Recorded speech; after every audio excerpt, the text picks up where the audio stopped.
Tentang belanjawan, sekali saya nak sebut begini. Kerana kadang-kadang dalam media sosial itu tafsiran yang pelbagai. Dia kata, umpamanya macam kadar elektrik, kerajaan terbeban dengan membebankan rakyat. Ya. Padahal yang naik itu 10% yang tertinggi. Maknanya yang ada di sini tidak ada yang bayar. Tidak ada peningkatan kadar elektrik. Maknanya subsidi diteruskan. Berapa keuntungan kerajaan ataupun savings kerajaan yang dapat dijimatkan daripada tindakan itu? 4.6 bilion ringgit. Maknanya 4.6 ringgit tiap tahun kita bayar kepada orang terkaya dalam negara kita. Apa itu pun tak boleh? Kadang-kadang saya bukan tak boleh dengar juga kritikan ni boleh. Tapi biar sabar. Bagaimana nak kritik kita? Bukan cukai dia, tak bagi subsidi kepada dia. Maknanya dia bayar kadar yang biasa. Kita hanya beri subsidi kepada 90% rakyat. Berapa jimatan? 4.6 bilion ringgit setahun. Ayam dan telur, kita beri subsidi dulu daripada zaman saya lagi dulu. Zaman saya dulu mana bukan masa Menteri Keuangan dulu.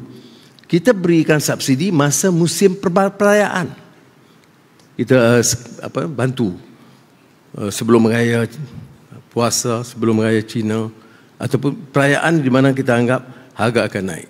Sekarang terus menerus. Berapa dia setakat ini? 3.6 bilion. Saya nak cek TPM dia ingat. 36 bilion ringgit subsidi. Tetapi sekarang, minggu lalu dengan minggu ini, harga pasaran ayam itu lebih rendah. Jadi kita duk bayar di atas. Jadi sekarang ini, cadangan kita apungkan. Kalau betul ada masalah, itu kita hadapi.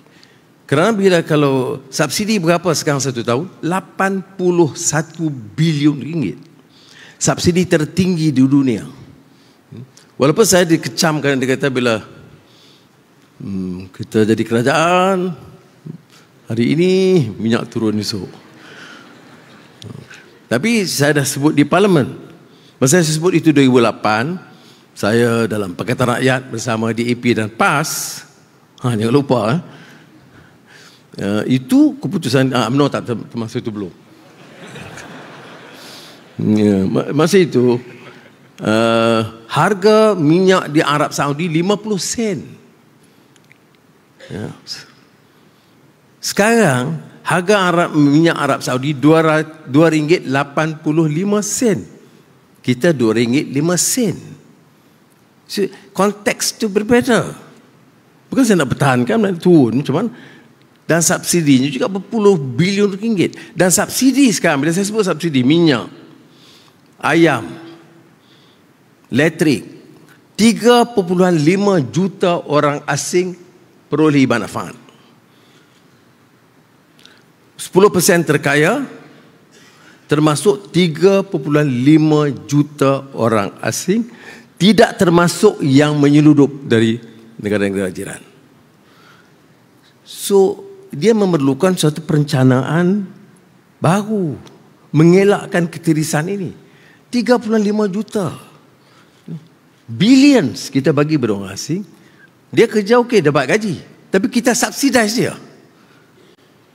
Kemudian, yang tiris keluar. Bagi minyak diesel. Saya tak ingat angka dia. Tapi begini dia. Sebelum COVID, kereta sekian banyak. Minyak diesel, pengangkutan dan keperluan. Minyak diesel sekian banyak. Ya. Okey, kita faham. Sekarang, kereta tak meningkat sampai berpuluh peratus. Tapi minyak diesel meningkat puluhan peratus. Maknanya minyak diesel itu dibawa keluar dari kapal-kapal laut dan sebagainya. Dan sempadan.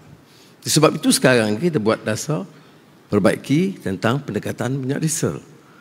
Tapi yang penting ingat ya, kita kalau apapun percukaian baru dibuat, ia hanya terkena, bukan percukaian, saya sebut penarikan subsidi macam tabung haji yang dibuat.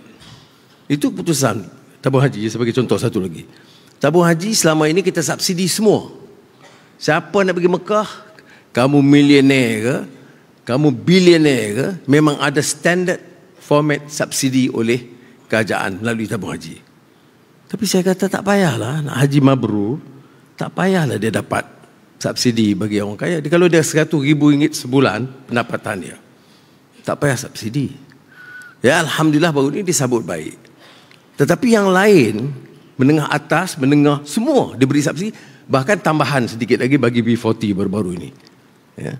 Jadi saya tak fikir itu salah, tapi kalau ada orang yang anggap itu salah, bagi tahu macam mana nak perbaiki lagi.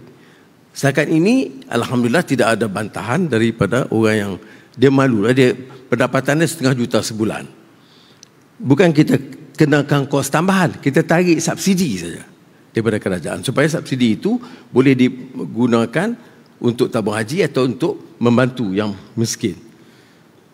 Dan baiknya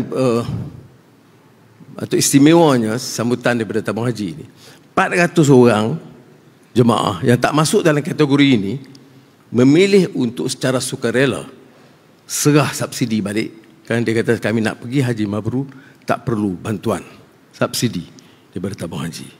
Jadi itu melalui apa? Melalui pencerahan, orang faham ya, tanggungjawab haji.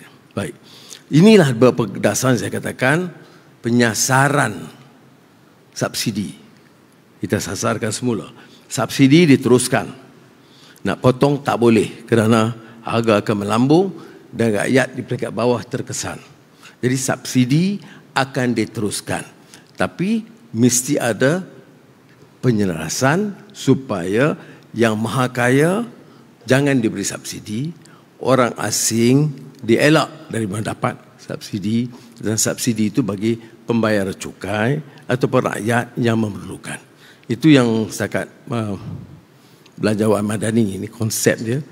Kerana sudah dengar, dia letih tak? Sudah setengah orang dia dengar pasal saya jumpa balik tu, masa tu penat sikit. Polis tu dia terima kasih yang 2,000 je. Saya kata saya cakap 2 jam takkan tak dengar hal lain. Dia dengar juga tu, tak apa faham.